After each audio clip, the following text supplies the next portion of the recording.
action. And actually today we have an amazing demonstration which is a day in the life of an ultrasound engineer using a Philips machine.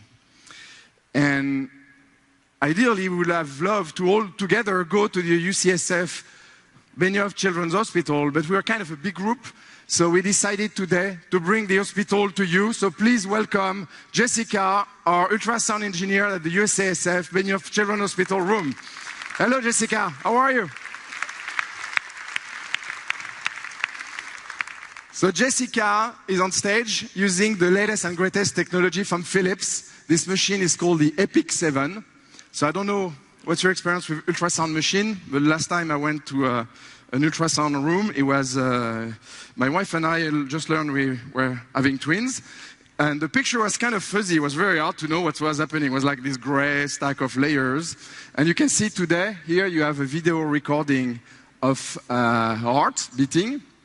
And not only it's in color, but what's really, really cool, look at this, you can turn around. It's 3D.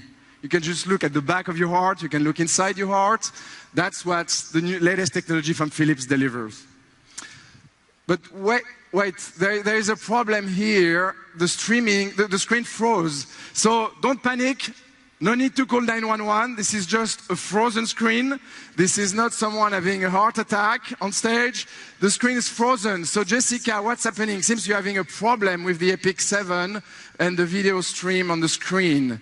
So these are the situations where, like Mark said, I would love to have a button I can press and get connected to service. Where is my support button? Where's the button I could have on my camera, on my car? When I have a problem, I just press it and I just get connected to service. Well, that's what Philips did. Philips just, and we're going to zoom on it, at the very front of the machine. Look at that. How cool is that? Look at that. It says, if the camera can focus, it says support. Actually, it's a support button at the very front of the machine. Philips put the support button inside the front panel of the machine. And when Jessica pressed the support button, what happens? Well, the machine switched into support mode. And now the Epic 7 is connected to Salesforce One new customer platform. The support is running right inside the heart of the ultrasound machine. And there is two modes. One is self-monitoring. You can see here the machine running in monitoring mode. So for example, it's pretty warm. We have 15,000 of us in this room. So the machine is heating up a little. And you can see there is a warning on the temperature. And automatically the machine is going to log tickets with the customer service. So Philips can dispatch a technician or call and tell them there is a problem. There is another mode called request support, where from the machine, thanks to Salesforce One new customer platform, you can file a ticket. You can just log your problems, you can collaborate, you can communicate with Salesforce communities of engineers. How cool is that? So Jessica is submitting that button. And what's happening at Philips? What's happening in Philips customer service right now? Well, you have a look at the Service Cloud console in the service call center, and you can see that in this new world of customer service, tickets are coming from multiple channels. You have the phone, you have the email, you have the communities, and now you have the machines. Because in this new world of customer service, the machines are one of your channels. So let's look at the ticket. Let's click on the ticket that Jessica just opened. Here you're looking at the ticket. A ticket in Salesforce Service Cloud is a feed. You see the history. Right now there's only one thing in the feed, which is just open. And on the right-hand side, you have the knowledge base. And this knowledge base is pushing proactively articles that are the most relevant for that particular problems, that particular machine. And the very top article is actually how to push a firmware to the Epic 7. And you can see a knowledge article is content-rich. You have all the screen-by-screen steps to solve your problem. You have the video that explains how to service the machine. But right now, what we want to do is to check the machine. And because the Service Cloud console is a framework, you can embed Philips tools to remotely connect with the machine. You see, I just click on diagnostics, and now I am connected to the machine. But you know, at some point, the screen starts to be kind of cramped, and you don't have enough space to deliver the service. Well, in the last release of Service Cloud, what we did, was to enable multi-screen support. Now you can plug multiple monitors, bring your console across 2 screens, and you'll see that if I click, for example, on the remote control button here, it basically notifies the other screens and push into the feed all the actions I'm doing remotely with the machine. So now Service Cloud can run on multiple screens. As you can see, everything's fine with the machine. So there is nothing I can do from the call center because all the parameters are green. Everything seems to be running just fine. So that's the point where I need to do something else, which is to dispatch a technician. Well, thanks to Salesforce One Customer Platform, we created an action, a custom action called Assign Agents. And when I click on Assign Agents, I'm pushed with a map.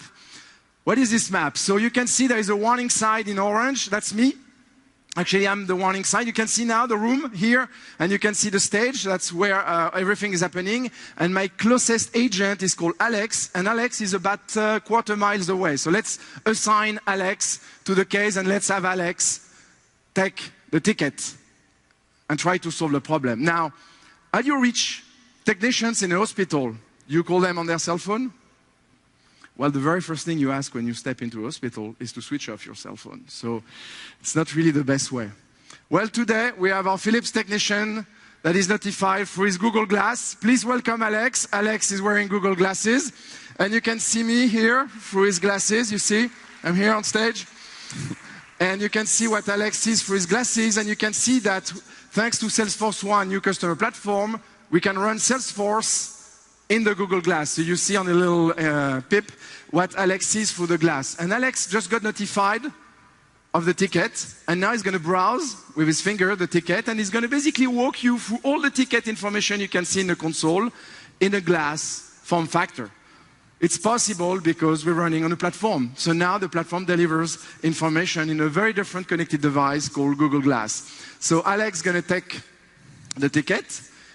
He's told where to go through his glasses. He's going to step on stage, and as a good technician, Alex knows all the dirty little secret of the Epic 7. In particular, there is a little trap at the bottom. See here? You need to be a technician to know about that. Okay, Glass, take a picture. So Alex is taking a picture of what's happening inside the trap. And because the glass is connected to Salesforce One, the picture is going to automatically appear into the ticket history. You can see here, the agent in the call center sees the picture. So the agent can start acting, but also it's stored as part of the record. So everybody knows about the history of this problem. Now, looking at this picture, it seems that when we move the machine on stage, something got loose into that little trap. So the technician in the call center is going to start collaborating with the agent on his glass through an amazing co-browsing technology we acquired about a year ago, a company called GoInstant that enables you to co-browse with any types of mobile device. Well, today we're going to co-browse with the Google Glass. The technician is going to open a schematic, share it with the Google Glass, and start drawing what needs to happen in that particular area of the device. You can see what Alex sees through his glasses, and tell him you need to replug that cable here, and Alex is going to do just that right now. And let's see what happens on the main screen of the machine. So is the heart beating again, Alex? Well, congrats. Tickets closed. Congratulations to Alex and Jessica for